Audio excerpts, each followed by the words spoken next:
भारत में अनेक ऐसे गांव हैं जिनसे कुछ न कुछ पौराणिक रहस्य जुड़े हुए हैं। कुछ इसी तरह का गांव उत्तराखंड में भी है, जिसे भारत का आखिरी गांव या उत्तराखंड का आखिरी गांव कहा जाता है। ये गांव पवित्र बद्रीनाथ से 4 किलोमीटर की दूरी पर स्थित है, जो चीन की सीमा से लगा हुआ है। इस गांव का रिश्ता महाभारत काल से भी जुड़ा हुआ है और भगवान गणेश से भी। मान्यता है कि इस गांव से होकर ही पांडव स्वर्ग गए थे।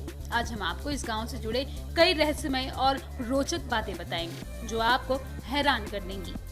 माणा नामक यह गांव करीब 19,000 फीट की ऊंचाई पर स्थित है। कहते हैं कि इस गांव का नाम मणिभद्र देव के नाम पर माणा पड़ा था।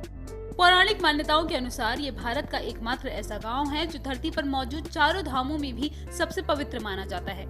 इस गांव को शाप मुक्त और पाप मुक्त भी माना जाता है। इस गांव से जुड़ी एक और मान्यता है कि यहाँ आने वाले हर व्यक्ति की गरीबी दूर हो जाती है। कहते हैं कि इस गांव को भगवान शिव का विशेष आशीर्वाद प्राप्त हुआ है। जो भी यहाँ आएगा उसकी गरीबी दूर हो जाएगी। ये एक बड़ी वजह है कि यहाँ हर साल बड़ी संख्या में लोग घूमने के लिए आते हैं। माणा में महाभारत काल का बना हुआ एक पुल आज भी मौजूद है, जिसे भीम पुल के नाम से जाना जाता है। लोगों का मानना है कि जब पांडव इस गांव से होते हुए स्वर्ग जा रहे थे तो उन्होंने यहाँ मौजूद सरस्वती नदी से आगे जाने का रास्ता मांगा था, लेकिन सरस्वती नदी ने मार्ग देने से इनकार कर दिया। जिसके बाद महाबली भीम ने 2 बड़ी बड़ी चट्टानों को उठाकर नदी के ऊपर रख दिया था और अपने लिए स्वर्ग का रास्ता बनाया था। इसके बाद इस पुल को पार करके पांडवों ने स्वर्ग के लिए प्रस्थान किया था। इतना ही नहीं, माणा गांव का संबंध भगवान गणेश से भी जुड़ा हुआ है।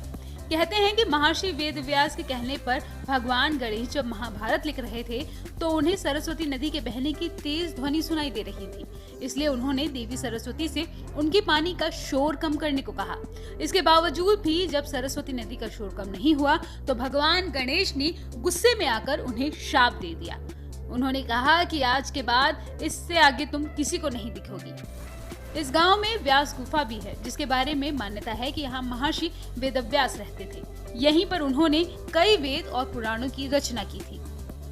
व्यास गुफा की ऊपरी संरचना को देखकर ऐसा लगता है कि जैसे कई ग्रंथों के पन्नों को एक के ऊपर एक रखा गया है। इसी वजह से इसे व्यास पोथी भी कहा जाता है। इस गांव की आबादी बहुत ही कम है। यहाँ पर केवल 60 ही घर हैं। यहाँ पर लकड़ी के घर बने हुए हैं। यहाँ रहने वाले लोग स्वयं ऊपरी मंजिल पर रहते हैं और जानवरों को नीचे रखा जाता है। इस गांव में चावल से शराब बनाई जाती है। शराब यहाँ के हर घर में बनाई जाती है। माणा गांव यहाँ मिलने वाली जड़ी बूटियों के लिए भी काफी प्रसिद्ध है। यहाँ मिलने वाली सभी जड़ी बूटियाँ व्यक्ति के स्वास्थ्य के लिए लाभदायक होती हैं। यहाँ की जड़ी बूटी खाने से पथरी की बीमारी से निजात मिल जाती है।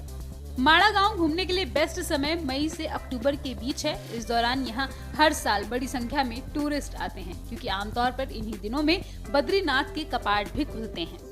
भारत और चीन की सीमा पर स्थित इस गांव में प्रकृति के अनोखे नजारे देखने को मिलते हैं। हरिद्वार और ऋषिकेश से माणा गांव सड़क के रास्ते जाया जा सकता है। हरिद्वार तक आप रेल यात्रा कर सकते हैं। यहाँ से माणा गांव की दूरी करीब 275 किलोमीटर है। हरिद्वार से माणा गांव जाने के लिए बस और टैक्सी आराम से मिल जाती है।